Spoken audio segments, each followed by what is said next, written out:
In this video, we are going to look at the most common mistakes to avoid when taking Cambridge English exams. There are different things you have to keep in mind, but these are definitely the most common ones. However, because I always try to give you the best information possible, we are not only going to have a look at some general problems, but instead we are going to check out common mistakes for each individual section of your exam.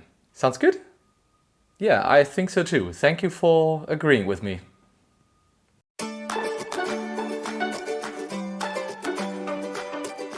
Hi and welcome to Teacher Phil, where I help people like you pass their Cambridge exam. In Cambridge exams, I often think there are almost more things that you can do wrong than things you can do right. From common mistakes, over strategies and techniques, all the way to little tips and tricks that can give you the edge and extra marks. So here are my top 5 most common and general mistakes to avoid when taking your Cambridge English exam.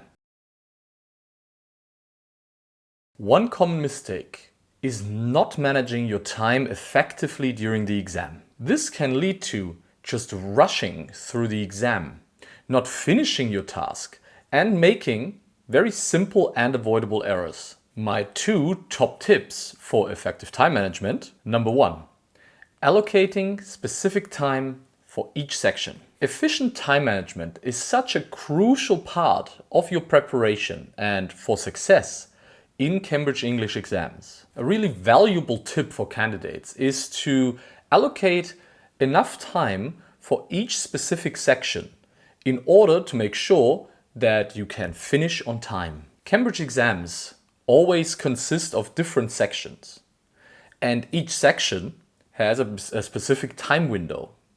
So knowing how much time you need for each part in each section can help you a great deal. For example, in B2 First, Reading and Use of English, there are 7 parts. So you can calculate how much of your hour and 15 minutes you have available for each individual task. This can help you maintain a steady pace throughout the exam so that you don't get into time trouble and feel too stressed during your test. Number 2, practicing under timed conditions. Practicing under timed conditions can be extremely helpful when preparing for your exam. You can build time awareness, which will help you work under pressure so that you can avoid mistakes and make faster decisions. Simply check how much time you need for each individual part and then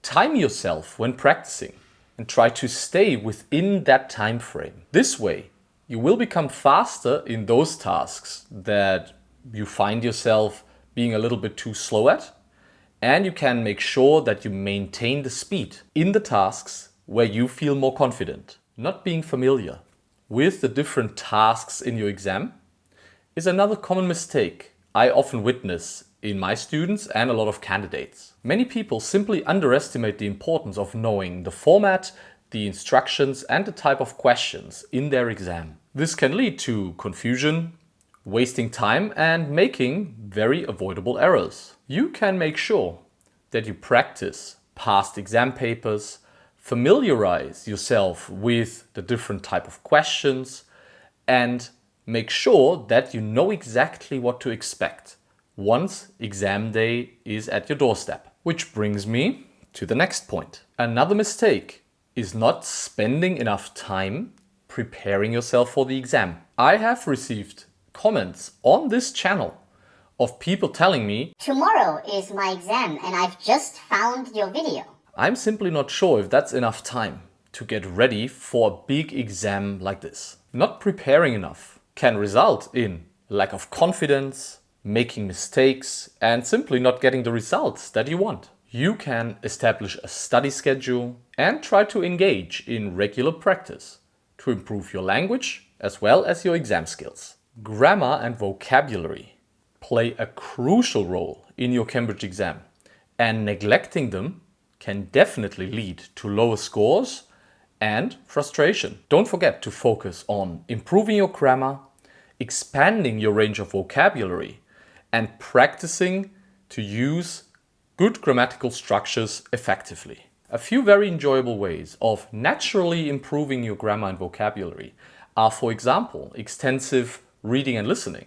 For example, novels, articles online, or listening to podcasts about a topic that you enjoy. There are millions of them online, so I'm sure there is some podcast that you will enjoy too. This way, you can build your language base while enjoying some great content. And last but not least, a lot of candidates ignore the fact that there are some very specific strategies and techniques that you need to use when taking your exam. Apart from being at the right language level, you also need to know how to approach each part in the right way so you can save time, avoid errors, and score higher marks. Unfortunately, many candidates don't spend the right time familiarizing themselves with the exam structure and the right techniques and strategies.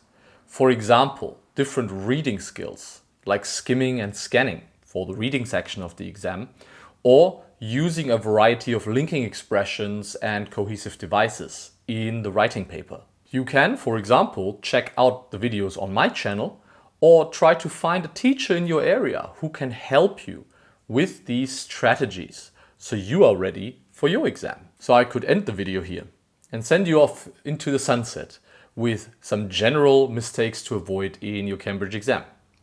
Luckily, I'm Teacher Phil, and I always give you extras. This video is no different, and I have prepared a lot, and I mean a lot of extra information about the individual papers in the different Cambridge exams and mistakes you can avoid in these different parts in order to score the marks that you want and deserve. In reading, or reading and use of English, as it is called in some exams, we can typically take the common mistakes and break them up into two big groups. First of all, a lack of preparation. I've just spoken about this problem of a lack of preparation in general, but I find that in the reading section or reading and use of English, this shows very much. Again, make sure that first you improve your language skills, meaning your grammar and vocabulary, before you sign up for the exam. If your level is not the right level for your specific test, you simply won't pass. All the strategies in the world will not save you if your grammar and vocabulary are not good enough. That means take the time necessary with classes, a private teacher, or online content to make sure that if, for example, you want to take B2 first, that your grammar and your vocabulary level are at B2 level. A second point when it comes to preparation is a lack of exam skills. Again, this can fall into a more general tip as well, but again, in reading and use of English, I see this many times, that candidates go into the exam and they don't really know what they need to do. You have to practice the exam. You have to familiarize yourself with the different tasks. You have to check that your timing is right for each individual task. And you should decide on a sequence of tasks. You can choose in which order you want to do the different tasks. So find the sequence that is best for you. For example, some people prefer to start with the longer reading tasks before going into the more grammar and vocabulary heavy ones. Other people say that they want to start with those tasks where you can score 2 marks for each correct answer and then continue on with the ones where you only get 1 mark. The decision is entirely up to you, but make a decision. Again, look at the exam, look at the different tasks and decide which ones you want to start with and which ones you want to save until the end. The second group of mistakes in reading and use of English are about taking the exam itself and being in that situation and under exam pressure. The first one, as discussed earlier, is poor time management. You need to know before you get into the exam. What the different tasks are, how much time you need for each individual task, and how long it takes you to complete all of them. A second problem in this category are simply poor reading skills. In the exam, you have to read different texts for different kinds of information. Question types are different, and they require you to approach each text in a different way. You sometimes need to understand the general meaning of a text. You might have to look for very specific information or even look for more detail. Read a variety of texts in your preparation for reading and use of English and make it a habit to read regularly. Choose something you enjoy, from novels over articles to reviews or any other type of text you might find interesting. And don't say, I don't like reading. You want to pass an exam, so stop whining and get to work. It's that simple. The last group of big problems in reading and use of English are strategies. I am a Cambridge invigilator, which means that I am in the room when candidates take the exam and I make sure that everything goes according to plan and that nobody cheats. I get to see quite often that there are candidates in the room who actually believe that they can pass the exam without being prepared. And let me tell you, it won't work for you. Each part in reading, or reading and use of English, comes with its specific requirements, and there are very, very particular strategies and tips and tricks that you can use and that you need to know in order to succeed. However, this video would become way too long if I explained all the strategies for all the tasks in all the different Cambridge exams. But I have already made videos on the different reading or reading and use of English sections for the different exams. So you can have a look on my channel and check out the video that applies to your exam. Of course, I will leave the links in the description box below for you. But now, let's have a look at the most important things that you can do to be successful in reading and use of English. Number 1, sequencing. As I said earlier, think about in which order you want to do the different tasks. Where do your strengths and weaknesses lie? Where are you faster or slower? Where can you score higher marks? All of these things are questions that you need to consider when deciding how you want to approach your reading or reading and use of English paper. Simply decide on a sequence that works best for you. And number 2, underlining. Make sure that you use your pencil as your personal assistant. Underline important information that can help you answer questions and find specific language. Remember that you are going to be very busy and stressed during the exam. So every little bit of help can be an enormous advantage for you. Okay, the first part of the exam is done. Now you know what problems you will probably face when doing reading or reading and use of English. But we still have a few more exam papers left. So, with that being said, let's keep going. When it comes to writing, there are, just as in reading and use of English, some very common mistakes that I often witness. Luckily, these are very easy to avoid, so you can make sure that you score higher marks than the average. Problem number 1 is not reading the writing task properly. Every task in Cambridge Writing gives you a lot of information that you need to extract, process, and turn into a good text. Unfortunately, many candidates don't read the task properly, so they end up misinterpreting the task, not including all the details that they need to, or simply using the wrong style of language or the wrong layout for the text, simply because they are not properly prepared. That's why in the first couple of minutes, the only thing you should do is focus on your task analysis, which means reading the task and underlining the most important points, namely the topic of your text, all the specific details you need to include, as well as the reader of your text. In all my videos on the different writing tasks in the different Cambridge exams, I have done several task analyses.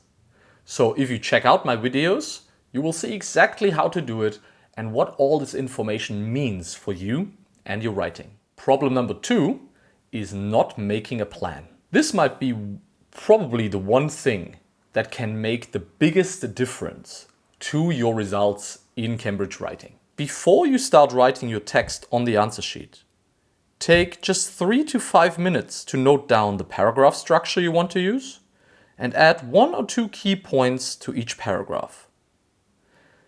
This will give you something to follow when writing your text, and you are a lot less likely to get yourself into time trouble. Really, believe me, this is a game changer. Again, watch any of my videos on writing in Cambridge exams and you will see that I always make a plan.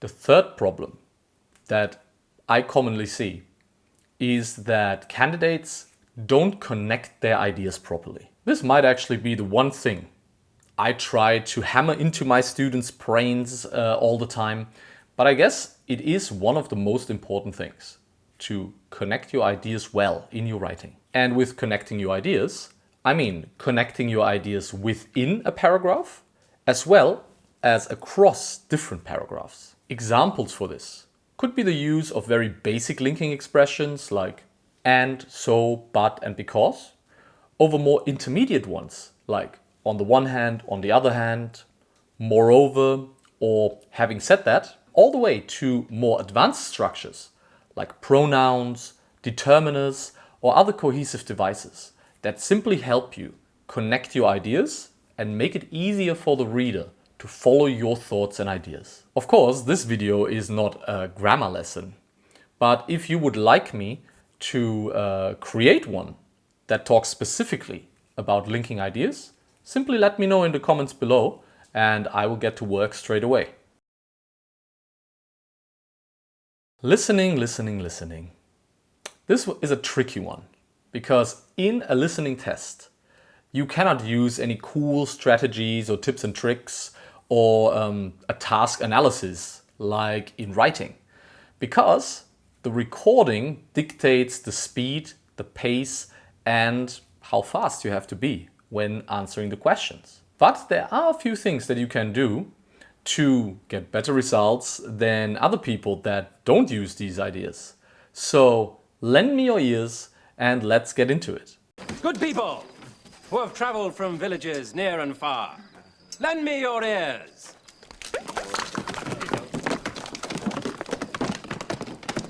That's disgusting. First of all, in the listening test, you always get some time to look at the different tasks and questions. This is included in the recording, so don't worry about this too much. There will always be a little bit of time for you to have a look first before the recording starts. Instead of picking your nose and doing nothing, however, grab your pencil and get to work straight away. In these valuable seconds, you can underline the most important parts or the most significant words in the different questions that might help you later on find the correct answer. So be proactive and give yourself the best odds to be successful. Secondly, the listening recordings and tasks in Cambridge listening exams are always specifically designed to confuse you. It is almost like a chess match between you and Cambridge.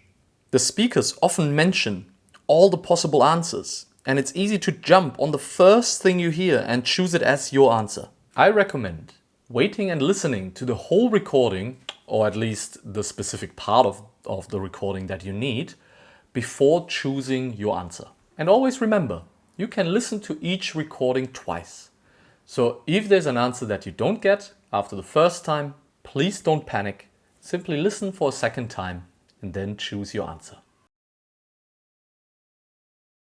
Last but not least, we need to look at the speaking test. There are definitely a few things that can go wrong, but don't worry, I'm here to help. Of course, all the best tips and strategies are, as always, in my videos on the speaking papers in B1, B2 and C1. But in this video, we are going to have a look at some of the most common mistakes. The different parts in the speaking exam always ask you for very specific things to do, and many candidates confuse them a little bit. For example, in part 1, you should aim for answers that are around 20 to 30 seconds long, while in part 2, you need to speak on your own for about a whole minute. It happens far too often, and I would like to admit, that candidates give answers that are too long in part 1 or that they stop after 30 seconds in part 2. To avoid this, simply study what the exam looks like and what the timings are of the different tests. This way, you know exactly how long you should speak in each of the parts, and you don't make this very avoidable mistake. The second most common problem I see in the speaking test is part 3. In the exams at B1, B2 and C1 level, part 3 is quite similar. You need to talk with your partner about some kind of topic for a specific time. And the main focus here is on good interaction with your partner, having a discussion about a certain topic and typically trying to negotiate towards a decision that you take together. Unfortunately, it happens way too often that the discussion is not balanced at all, but instead one candidate dominates the conversation and, quite frankly, can't shut up. If you are someone like me who enjoys talking a lot, you need to learn how to control yourself and to include and invite the other person back into the conversation. Make sure you just give one idea at a time. Support your idea with a reason or an example, and then invite your partner back into the discussion. Simply giving your partner the same time as yourself is the way to go here. You are supposed to be a team in part 3, so make sure that you work as one. Thank you for watching the video until the end. I hope that you've been able to take away a few ideas for your exam preparation, and of course that you will avoid all these errors that I've mentioned in your own test. If you want, I can also be your teacher.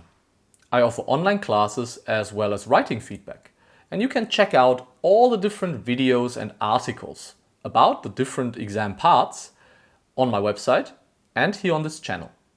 Of course, I will leave a lot of links in the description box below, and I'll see you in the next video.